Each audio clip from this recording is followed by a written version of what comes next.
Thank you for joining us. I'm Carol Jenkins. The program is Black America. And our topic today, the power of the documentary to highlight social justice issues. With us today to discuss this is multiple Emmy and duPont award-winning filmmaker June Cross. June is a professor at Columbia University, founded and directs the documentary program there. Her new film airing on PBS is Wilhamina's War. It exposes the devastation of HIV/AIDS on Black women in the South, still a most lethal killer, in fact, not known by most of the world who think the epidemic is over. And thank you so much, June, for being with us. Thanks here for having today. me, Carol. Yeah. It's a great, the film, of course, is magnificent, and we're going to talk about that in a second. But I always start by asking my guest to place herself in this world of Black America and where you were born and how you were raised. And of course, it was so good that it's not only a book, but a film. It is. It is. I was born in New York and raised in Atlantic City, New Jersey. They call it biracial now. I claim African American. I don't identify as biracial, although I am. It's a fact. It's a fact. It's a fact. But it's not what defines me. So I was raised in Atlantic City, New Jersey after my mother, who was white, couldn't figure out how to raise a Black daughter in New York in the 50s. Mm-hmm. And I spent most of my childhood bouncing back and forth between Atlantic City and New York until she married an actor who was popular in a sitcom that still actually airs on one of these Nickelodeon, F-Troop, Larry Storch. Right, right. And she raised me as her adopted daughter. When I went to LA to visit her, she would tell everybody I was adopted. So the documentary is called Secret Daughter. Secret Daughter, and the book is Secret Daughter. And I always say this is. But I was shaped by Black people in Atlantic City, New Jersey. Let's get that clear. Okay. All right. You mean you weren't shaped by Hollywood? No. No. Okay. So tell us about that. The people who raised you. No. In fact, my mother wanted me to become a Hollywood person, and I was always more interested in real life. But I was raised by a second grade public elementary school teacher and her husband, who was a cab driver in Atlantic City, New Jersey, and went to high school there, graduated from Atlantic City High. And went straight into Harvard, and got into Harvard. Right, yeah, right. Like and the third person from Atlantic City High School that ever gotten into Harvard. Right. So this is a stellar career. But every summer, or the summers you would spend with your mother and Larry in Hollywood as the adopted daughter. As their adopted daughter. Right. Not as her child who'd been adopted, but as their adopted daughter. There was a story she basically made up that involved my real father, who was a part of a duo called Stump and Stumpy that was popular in the 40s and 50s. And Big Stump, who was my dad, after his career began to decline, became an alcoholic and was abusive towards her. And she finally escaped with me when I was about, I guess, 2.5 or so. Mm-hmm. And the documentary won you an Emmy and a duPont. It did. And great. And then I wrote a book, same name, Secret Daughter. About this, yes, and we're going to make it into a feature film at some point. We're going to listen to this a little bit. Uncle Paul would always say I was the prettiest little girl in the world, but a bit flighty. Aunt Peggy called me her little Junie long after I'd passed adolescence. They weren't really my aunt and uncle. They were friends of my parents, but their love gave me the strength to withstand the loss of my mother. Peggy Bush taught second grade for over 35 years at the school where James Usry was principal. I'm so glad James Usry went on to become a mayor. Yeah, anyway, it went on. Yeah, right, of course. Yeah. And I think was married to my stepmother. Yeah, so. Oh my God. Okay. Of course, 6 degrees of separation. Okay. But now tell me how you seem to be such a rational, sane person. Because I was raised by Black people in Atlantic City, New Jersey. Is that? I mean, but the impact. No, of I mean, that I think you need to have a ground on which you stand. And I stand on the ground of an African American experience. I think by definition, if you're an American, you're mixed with something, although I know to come dangerously close to Bill Clinton. But, I do believe that all Americans are mutts. And, it's just a state of being. I don't feel a need to claim both sides, but that's a generational thing. I think people born like in the 70s and 80s feel differently about it because really they had more choice. And it was a choice that, given the one drop rule, didn't exist for my generation. But I'm I'm happy where I'm standing. Okay, all right. Black and proud of it. And black and proud of it. And, Power to the people. and as a tenured professor at Columbia University, turning out all of these filmmakers, I've always wanted to sit in on one of your classes to find out, what do you tell them about the work? It's a 15-week class. It actually takes a whole year. It's 13 months. But about the work that they want to do and need to do in society, of changing the way we live, of fixing things that are broken. Well, journalists can't really fix things that are broken. We can raise awareness, we can educate and inform. I really work on them to not try to fix things that are broken, because usually you end up with not interesting documentaries if you're not willing to go on a journey of discovery and find something that may be unpleasant along the way. But to expose, to highlight. Yes, we expose, we comfort the afflicted and afflict the comfortable is the motto of the journalism school. And so, we really do work from, the motto, we train students to go out and report from the grassroots and report against what the standard orthodoxy is, whatever that orthodoxy happens to be. And then I tell them, don't do anything else you can unless you can't stand to do anything else, and then you're a documentary filmmaker. Right. If you're driven. If you're that driven, and can anything else. If doing anything else makes you miserable, then you're a documentary filmmaker. Because simply finding the funds to do it is so much of the work. This last one took me 6 years. Willamina's war took 6 years to raise the funds for it. Well. Yeah. It is a heart-wrenching tale. Tell us how you discovered Willamina, and then we're going to play a clip, because it's such an interesting, dynamic, dynastic story of generations afflicted by HIV/AIDS. Right. Well, I found Wilhelmina. I went through a group of activists. I had a grant to do a story on reproductive justice, which is this huge thing, and it's a noun. I always tell my students, do not do stories about nouns. Stories are about people. Right. So I was looking for a character within, or some way to get into the story of reproductive justice. And I went to a group of activists in South Carolina, because I'd heard the statistic that black women in South Carolina between the ages of 16 and 34 were primary cause of death was AIDS.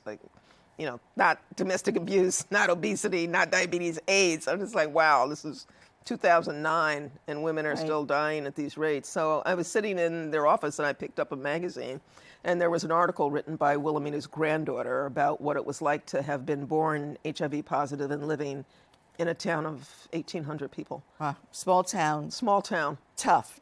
We have a clip. Let's play that, because it starts from, Dayshell as a small child. Okay. Let's take a look. If it wasn't for the Lord and my grandma, I don't know what I would do in this life.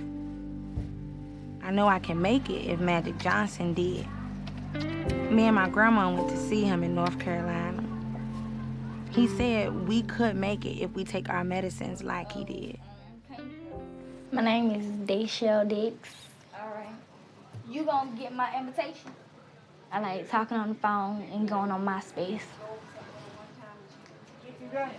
And listen to music. I had HIV for 15 years. All my life. So you gonna drink it, or you wanna just take it? I don't care. Just get it over with. All right. By 2009, many HIV patients in other parts of the country were being treated with a single pill each day. But in South Carolina, where Medicaid patients have limited access to the latest health care, Dayshell took 12 pills twice a day. With Dayshell, they wasn't supposed to send out the hospital, but my daughter never had any insurance, and she was just a junkie, so of course they didn't care. When they first gave it to me, her lungs hadn't developed. They just gave it to me for her to die. She was so little, and she had turned like, I said, like if you got a chicken and you pick it and it starts to turn kind of a bluish. I had a big light like they do over the fries. And I would rub it down in oil, and I would pray for her while I rub it down. And I would shine that light on, and it would stay on her all day. Willie would stay woke with her one night, and I would stay woke with her the next night. And then she got a little bit bigger. And I used to kiss her feet every night and tell her good night. And now she's about 5 years old. One night, laying up in the bed and tell me, kiss my foot. I said, now you're getting too big. I just love this film, but I have such, it makes me so, I don't know, I want to feel sad about it, but I know that there should be some optimism about it. Because one of the, Willamina was caring for her daughter, who Granddaughter, had her granddaughter, her five husband who had cancer, her mother who had dementia. Yeah. So she was and a cousin. A full-time caregiver, and tough though. Right. She was really, right. You know. So, but now let's look at the statistics. Nobody's caring for Mina. Right. No one is caring for her. Yeah. But the statistics that black women, it seems to me when I look at the statistics of the women who are newly diagnosed with AIDS, 80% are black women. 40% of all women diagnosed with, the statistics can go crazy, drive you crazy. But basically, in the South, the epidemic has moved to the South. The South is now the epicenter of the AIDS epidemic in the United States. And rural South. And the rural South in particular. And African Americans are the vast majority of those people living with HIV. And black women are dying faster? Yes, there are places in the South, rural South, where if you are diagnosed with either HIV or AIDS, you are dead within 5 years. So that's a marker for lack of access to care in the African American community. And in these small towns where the church is such a strong influence, right. A lot in this documentary, and the Bible Belt, was a part of, not wanting to admit that you have to talk about it, and also heterosexual transmission. Yeah, that's why I went to South Carolina. It's South Carolina, when I began the film, led the nation in heterosexual transmission of the HIV virus, and now it's number 6. It's number 6 in part because the CDC has added Guam, the U.S. Virgin Islands, and Puerto Rico to the to the count. Right. But it is it's still a problem.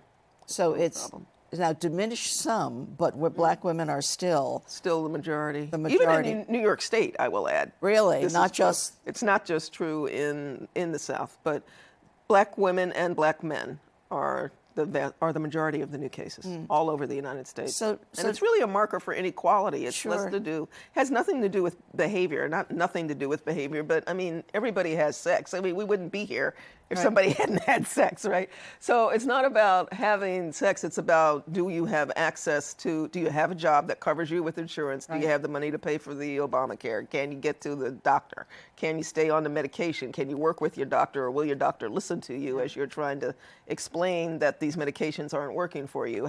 Are you taking care of yourself in all the other ways? Because people who have AIDS also have high blood pressure, they have diabetes, they're obese. There are these complicating factors. And so I noticed that the CDC, some of the papers that actually say that racism is a factor. Yes, not just access to, but the pure CDC stark has racism. a whole part of the place called the whole division called socioeconomic determinants of health that doesn't get a lot of play. But yes, they identify racism as a contributing factor to in all of these.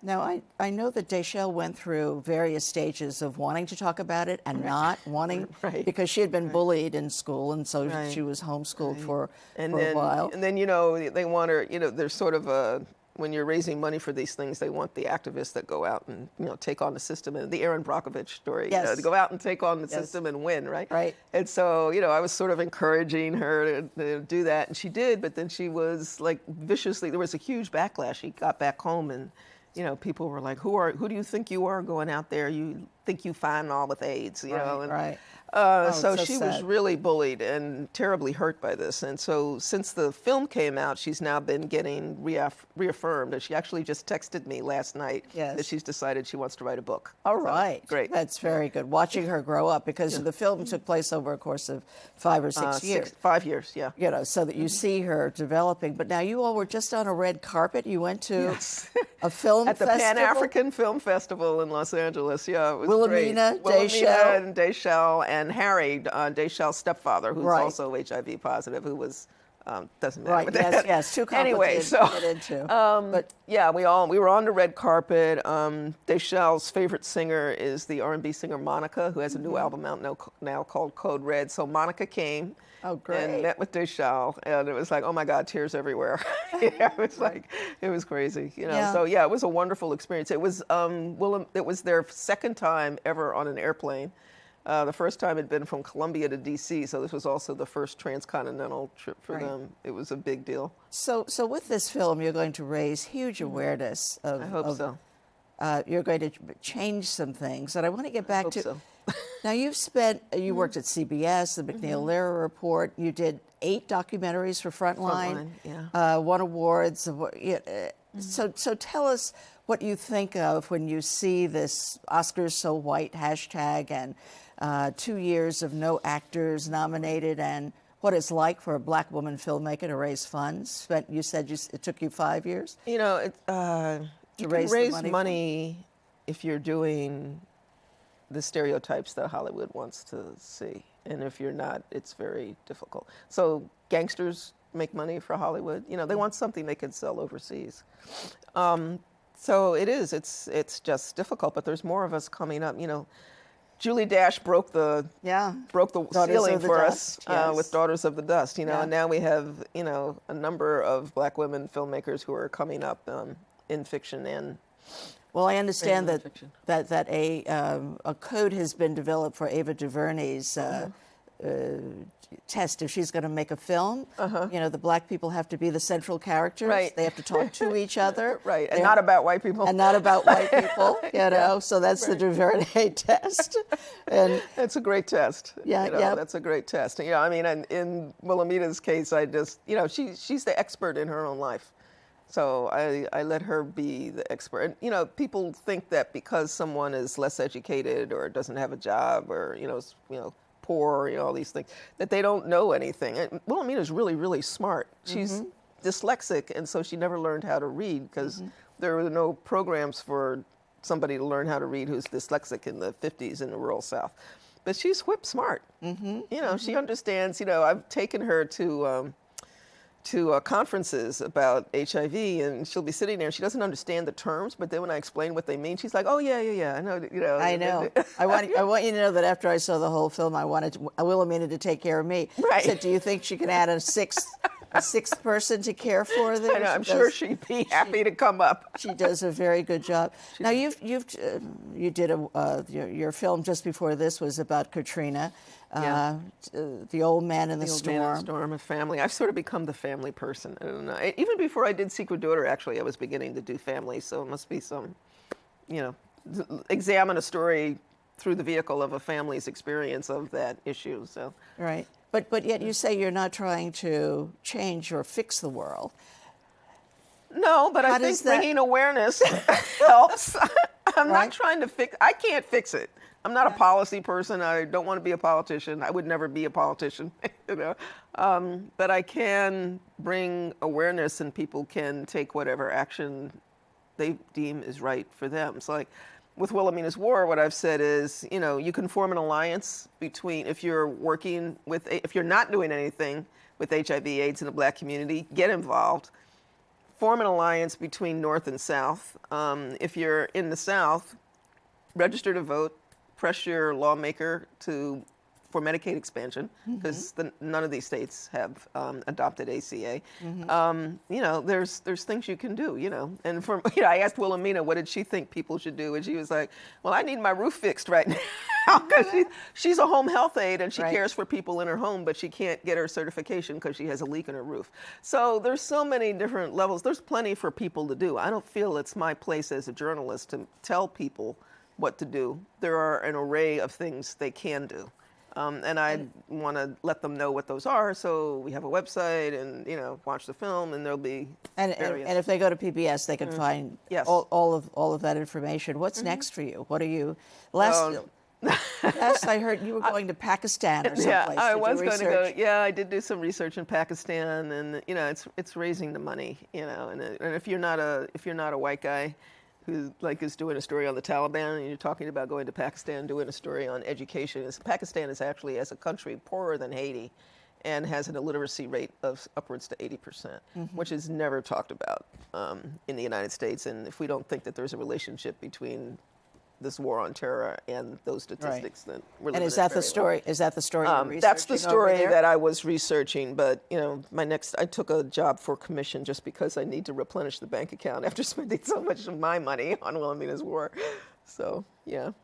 And I guess that's that discrepancy between those who can make multi-million-dollar even documentaries, as you know, and not. So how do you break through that? Where do you see with your students an easier path for? I do actually, because they can shoot and edit. See, I'm a dinosaur. The old-fashioned. You need a crew. I still need a cameraman or an editor. I've taught myself how to shoot, so I'm a little better. Right. But I'm not as good as my problem is I judge myself against my cameraman who's been doing it for like 35 years. So there's no way, right? I'm decent. I'm a decent camera person.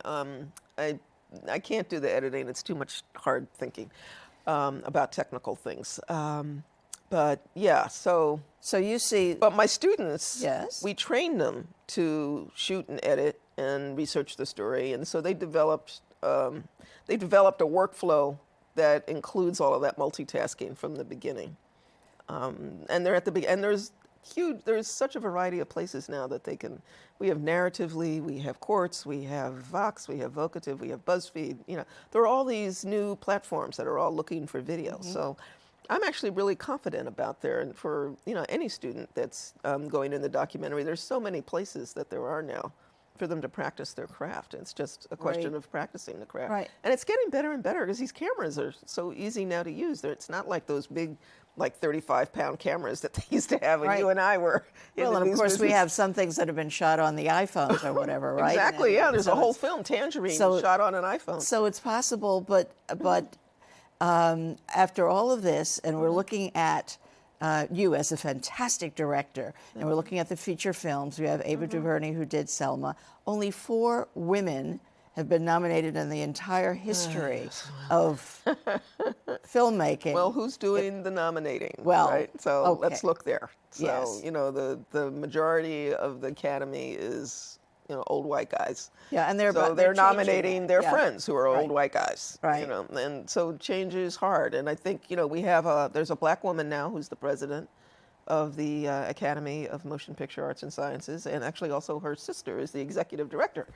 So there's 2 black women running the helm there, and I think is that nepotism or whatever version that it might be, but no, I think from everything I can gather, they both arrived there on their own steam. But I think it's no accident that they're there now and they're at the helm while this conversation is going on.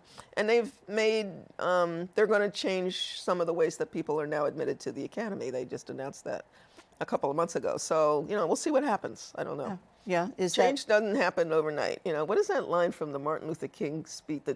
The tranquilizing effect of gradualism. So that's the other part of the I Have a Dream speech. Earlier in the speech, he talks about gradualism, guarding against the tranquilizing effect of gradualism. So that's why youth are put here on the planet, to keep our feet to the fire and make sure that we stay on the good foot.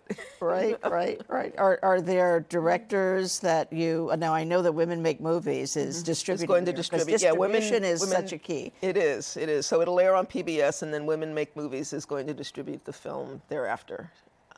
And it will be for sale. You can own it. Yes. It's quite pricey though, for the. I don't know. No, yeah. But but I'm sure that what I was looking at you'll was be able to buy it on Netflix or iTunes if you don't want to own the actual DVD. But the venue for your film after this would be to schools and museums and all kinds of organizations. I'm doing a southern tour in March. Actually, I'm going to go to Charleston and Atlanta, Tallahassee. So I'm sort of doing a southern tour with the film to try to raise awareness in African American communities in the South. Right. Well, because folks don't know. Yeah, no, I know, and I'm so excited for you. Thank you. One of the things that we always ask as we're coming near the close of a show is to have a guest talk about the power, the strength of Black America. To finish the sentence, the power, the strength of Black America is. I would say the persistence of faith. Faith is evidenced in a belief in things unseen, and in this case, a belief in the American dream, and the righteousness of the Constitution and the Declaration of Independence. I mean, like all those things. I mean, it has been, African Americans are here to keep the United States moving forward towards the promise that those founding fathers laid down and weren't honoring in their own lives. But we're going to make sure that they do. Okay, well, thank you so much, June Cross, for being with us Carol, here for having today. me. And her film, Wilhelmina's War, can be seen on your PBS station on February 29th at 10 p.m. and thereafter on demand on the PBS.org website. Thank you for joining us on Black America Today. I'm Carol Jenkins, and we will see you the next time.